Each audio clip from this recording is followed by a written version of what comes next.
Hola, ¿qué tal? ¿Cómo están? Bienvenidos, bienvenidas a Sala de Prensa. Hoy vamos a realizar una entrevista. Queremos hablar nuevamente de defensa, que es un tema que sabemos interesa y muchísimo. Y queremos hablar en específico de las bases militares norteamericanas distribuidas en el mundo. Vamos a presentar de inmediato quién nos va a acompañar en este análisis que pretendemos hacer en materia de defensa. Ya lo tenemos aquí en pantalla. Vamos con él. Ahí está Richard Koyunyan. Ya nos acompañó en una entrevista anterior que le fue bastante bien. Hablamos aquella oportunidad sobre los submarinos. Hoy queremos hablar de las bases norteamericanas. Richard, ¿cómo está usted? Bienvenido. Hola, muy buenas tardes. Richard Dispare, Koyun, sí, ¿cómo está? vamos. Richard Koyunyan es experto en defensa. Voy a hacer la presentación primero. Fue oficial de la Marina de Chile durante, no sé, 10 años aproximadamente. A pesar del corto tiempo que estuvo ahí, alcanzó a comandar un buque. Fue comandante de un buque, capitán, no lo sé. Habrá tenido el grado de teniente o capitán de corbeta, no sé, teniente, No, supongo. subteniente, Subteniente por ahí. 20 Sí, 22 pero años. a pesar de la corta carrera alcanzó a comandar un buque que es como la meta, imagino yo, de los oficiales de la Marina. Es ingeniero en armas de la Academia Politécnica Naval, tiene un MBA en la Pontificia Universidad Católica, tiene un magíster en el King's College de Londres, em, director, ha sido director y gerente de varias empresas, y en fin, uno de los fundadores del Centro de Estudios Atelab, en fin, tiene un gran currículum para hablar de defensa. Y lo quiero llevar al tema de las bases norteamericanas. Me llamó la atención este tema a propósito de Trump. Él ha tenido eh, un rol muy protagónico en el mundo. Y bajo su mando, la defensa ha adquirido un rol muy, muy preponderante. Primero está lo económico, eso ya lo sabemos, pero detrásito viene ahí el tema de la defensa. Voy a introducir el tema diciendo, Richard, de acuerdo a los datos que me pude conseguir, se estima, no está claro, pero se estima entre 700 u 800 bases norteamericanas distribuidas en el mundo, en 70 u 80 países, más o menos en la información que es coincidente visitando varios sitios y preguntando. Japón sería el lugar donde hay más bases, 120 bases norteamericanas, Alemania, 119, Corea del Sur, 73, y también en Latinoamérica, Colombia es el país que destaca. Voy de inmediato con la pregunta. La idea de las bases norteamericanas, salvo Guantánamo, ¿no es cierto? Que muy anterior, digamos. Esto parte más o menos por ahí por la Segunda Guerra Mundial, con lo que pasó con los ingleses y los buques y todo eso ya sabemos. Pero es una proyección geopolítica, es una proyección en defensa de los norteamericanos. Mira, yo creo que las bases las tienen los norteamericanos para poder proyectar su poder militar. Es básicamente eso.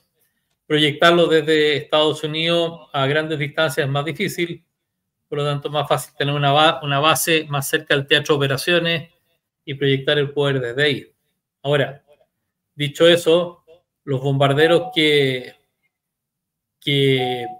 impactaron, ¿te acuerdas?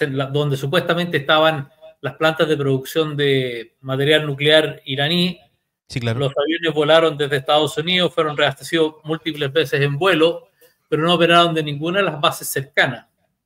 Arabia Saudita, por ejemplo, u otra. No, claro. Ahora, el número de bases que tú mencionabas antes suena alto, pero en la práctica Estados Unidos tiene bases en Corea, por razones obvias, porque Corea todavía, Corea nunca firmó, acuérdate, un tratado de paz, hay un cese al fuego entre las dos Coreas, hay una zona desmilitarizada, y lo que da la seguridad a Corea del Sur es la presencia norteamericana en Corea. Japón también, Estados Unidos se podría haber retirado de Japón hace mucho tiempo, pero desde ahí dan una cierta protección a Japón de los intereses chinos y rusos.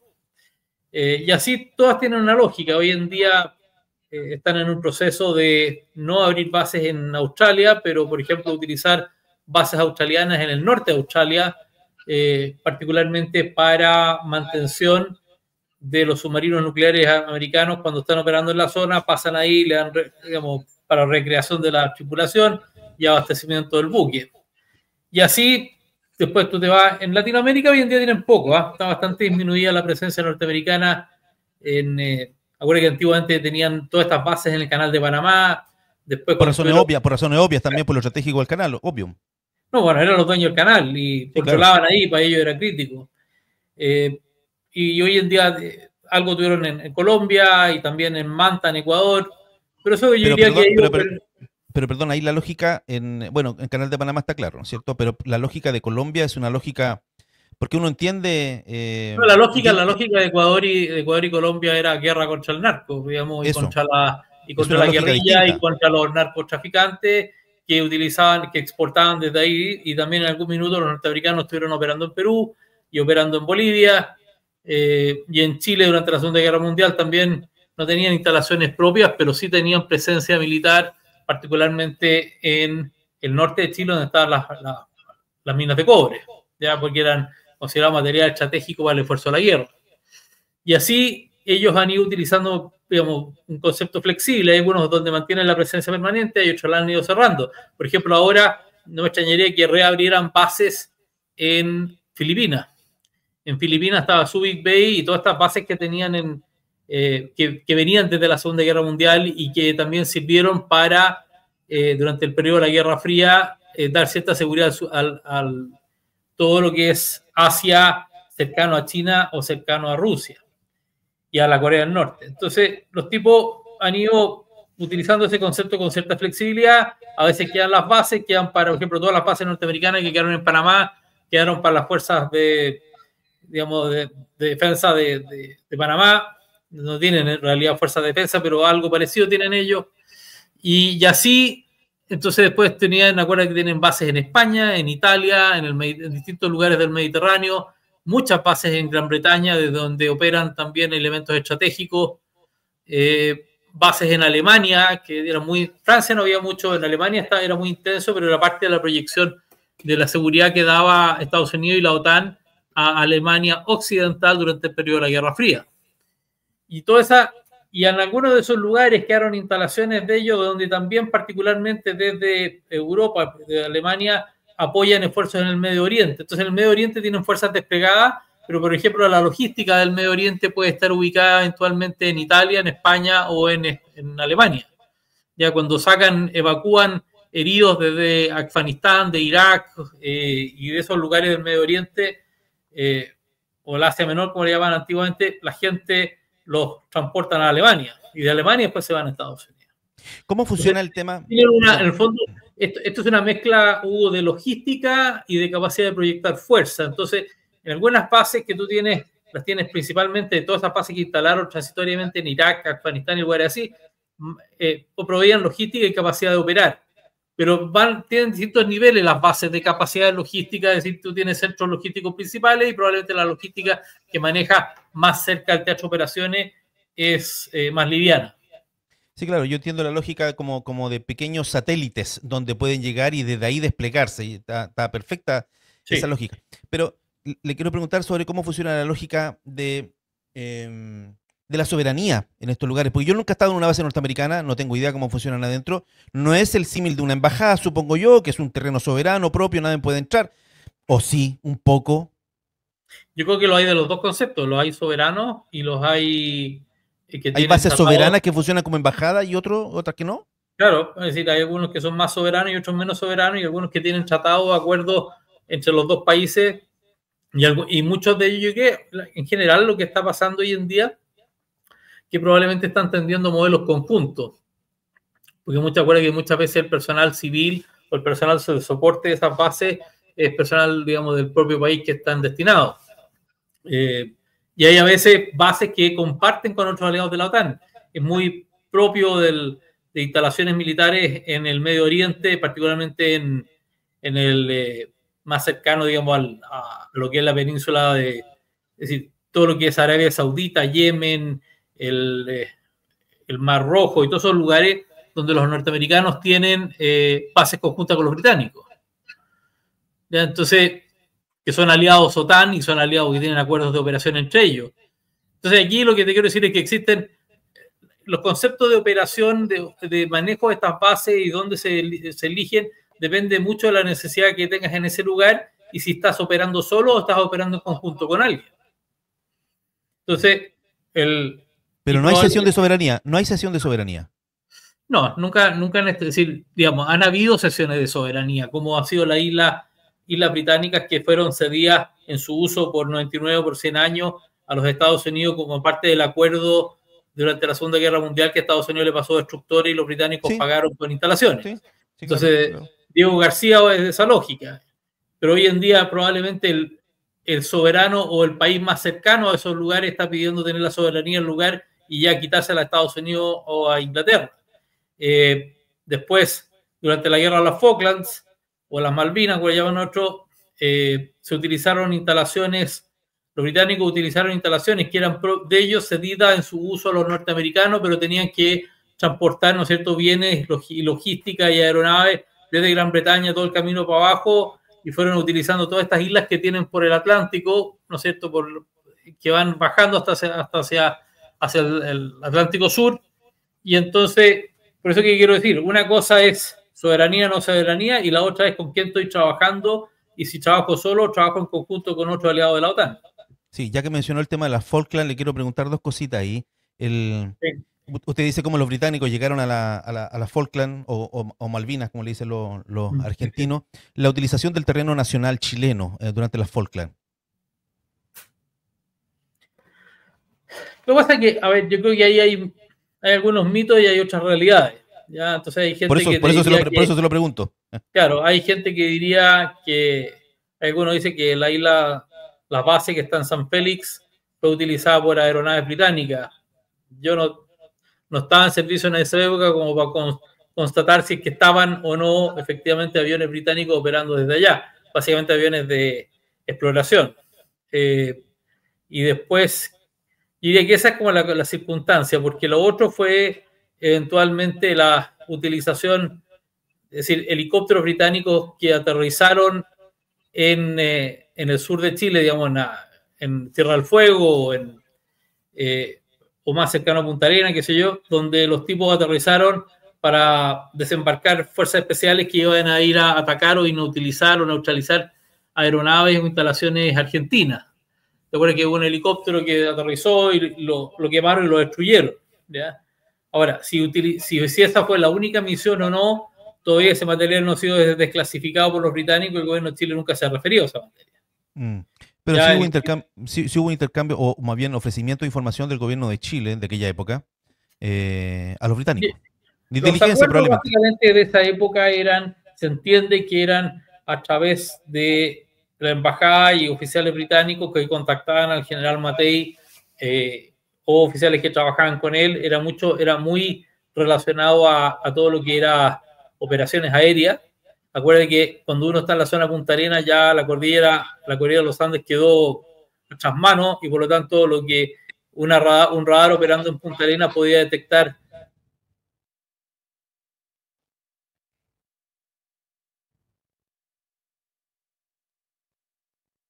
Uy, se nos fue. Estamos con Richard Koyunyan, especialista en defensa, hablando sobre las bases norteamericanas. Ahí lo tengo de vuelta, y lo escucho y lo veo muy bien, así que continúe su relato nomás. Pero en el fondo lo que te quiero decir es, entonces en el sur de Chile existía esa facultad y probablemente era lógico y puede que haya habido también intercambio de información naval respecto de lo que salía o entraba a Ushuaia. Claro, porque veníamos saliendo del 78 y la crisis que tuvimos ahí con los nosotros en esa época todavía no teníamos firmado el acuerdo del Tratado de Paz y Amistad, se firmó en el 84. Sí. Y yo creo que había una hipótesis que nadie nunca la desmintió, que si a los argentinos les iba bien en las Falklands o en las Malvinas, después nos iban a visitar nuevamente a nosotros.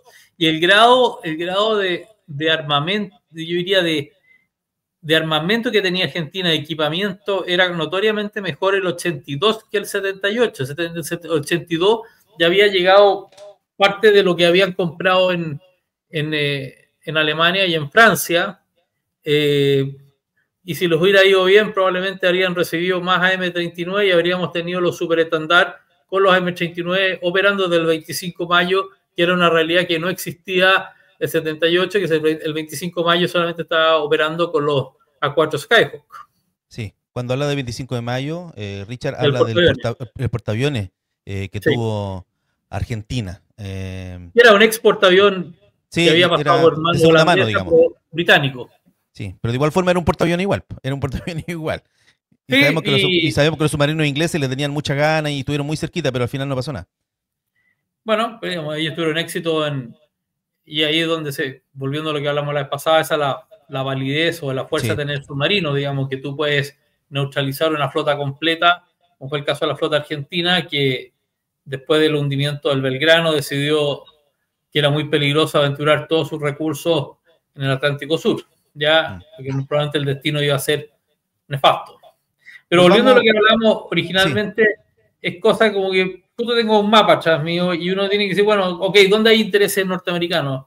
Que estén fuera. Y lo que pasa es que normalmente los intereses norteamericanos, aparte, obviamente tienen muchas bases dentro de su propio territorio para defender a Estados Unidos, pero la capacidad, pero como Estados Unidos todavía es una potencia global, tiene esta visión de operar globalmente, cosa que no tienen los chinos, no tienen los rusos. Los rusos, a todo efecto, es una potencia regional con capacidades nucleares. Los chinos todavía tienen una visión bastante limitada a operar dentro del mar de la China y los mares por estas líneas de islas que le llaman el Nine Dash, que son las islas, ¿no es cierto?, que ellos como que tienen un concepto de operación de potencia terrestre, entonces siempre fueron invadidos por atrás o vía marítima y tienden a pensar como una potencia continental terrestre, entonces a establecer líneas de defensa o líneas donde ellos dicen ser soberanos. Por eso es que se produce toda esta discusión en el mar del sur de la China con Vietnam, con Filipinas y con todos estos países por quién es el que tiene derecho sobre qué aguas. Entonces, lo que te quiero decir es, el chino todavía no se proyecta globalmente. Realmente sale dos buques chinos a navegar por alguna parte del mundo, pero los chinos no tienen bases fuera, ahora han ido como parte del proyecto de la seda, la ruta a la seda, digamos, tienen, no sé, una base en Pakistán, después están instalando otra en Camboya, pero son todas muy cercanas y todas como con un objetivo, porque el chino, ¿qué es lo que le interesa? Que pueda fluir el comercio exterior, entrar y salir de China. Bien. Y su lógica es permitir esa actividad más que tener una capacidad de proyectar el poder global. Sí, pero China, por ejemplo, si hablamos ya del vecindario, con capitales chinos se construyó el puerto de Chancay. Está bien, pero el puerto de Chancay no está diseñado como una base naval, es un puerto comercial.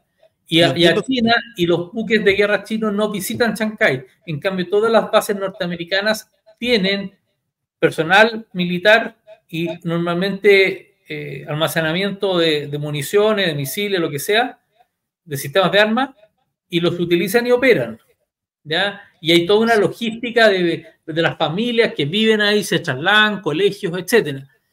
En cambio, los chinos pueden haber fabricado el puerto de Chancay, pero fue solamente un tema eso, y no ha sido más que eso. Si sí, pero está bien, pero no hay una proyección geopolítica. Evidentemente, el puerto de Chancay es un proyecto económico que beneficia mucho el tránsito de las materias primas de este lado de América con China, evidentemente, con Shanghái allá, ok, pero no es un poco una patita geopolítica China metida acá, eventualmente ante un eventual conflicto en esta parte del mundo, ¿podrían ellos eventualmente llegar con un buque eventualmente? No, pueden llegar con un buque al puerto de Valparaíso, pero otra cosa es que, es decir, la Marina china y las Fuerzas Armadas chinas no están diseñadas para tener proyección global. Tú podrías tener el puerto de Chancay, y el puerto de Chancay se construyó con capitales chinos, pertenece a capitales chinos, pero no es territorio soberano chino. ¿Ya? Entonces no es una base naval china. Eso es lo que uno tiene que entender. Las únicas que están diseñadas bajo ese concepto son unas que están construyendo en el Golfo de Siam, en Camboya, en Sihanoukville, y otro que está en Pakistán. Son las únicas instalaciones que ellos tienen de esa naturaleza. Pero nuevamente insisto, ¿por qué? Porque ellos piensan todavía en términos de proyección de su poder sobre Corea, Japón, Taiwán, y que todo su vecindario cercano nunca más alguien los puede invadir por el mar. Volvamos al tema de las bases, ya se nos acaba el tiempo, así que no quiero dejar de preguntarle esto. Sabemos la relación que tiene el presidente Milei con los norteamericanos. Milei siente una profunda admiración, hasta creo yo, con Trump. Él habló de una posible base militar norteamericana en Tierra del Fuego, en Argentina. Lo mencionó. Y él incluso dijo que eso podría ser la primera patita, el primer paso para eventualmente recuperar las Malvinas. Lo señaló. ¿Qué pasa con Chile y una eventual base militar norteamericana en Tierra del Fuego? Primero, Si es que se concreta esa idea, digamos. No va a haber una base militar norteamericana en el sur de decir. Lo que puede haber es una ayuda norteamericana para mejorar el puerto de Ushuaia o para mejorar alguna otra instalación, para eventualmente operar, no sé, rompehielos norteamericanos que van a la Antártida desde ahí. Pero eso es una tontera económica porque ya existe capacidad desarrollada en Ushuaia actuales, en Puerto Williams, y yo diría el que se está transformando en el hub antártico del cono sur es Punta Arenas, con todas las capacidades logísticas aéreas que tiene como puerto, como base, como ciudad, ¿ya? Entonces, no hay ninguna lógica, y por lo demás los norteamericanos no tienen ninguna amenaza militar en el Atlántico Sur. Si el Atlántico Sur está bien manejado por Argentina y por Gran Bretaña, y el Mar del Sur por Chile y Argentina, y la Antártida, todos tenemos claro cómo funciona y opera, no es un tema hoy en día. Y si los norteamericanos alguna vez quisieran manifestarse política, económica y militarmente en el territorio antártico, lo van a hacer y nos van a pedir permiso y se van a instalar, ¿no?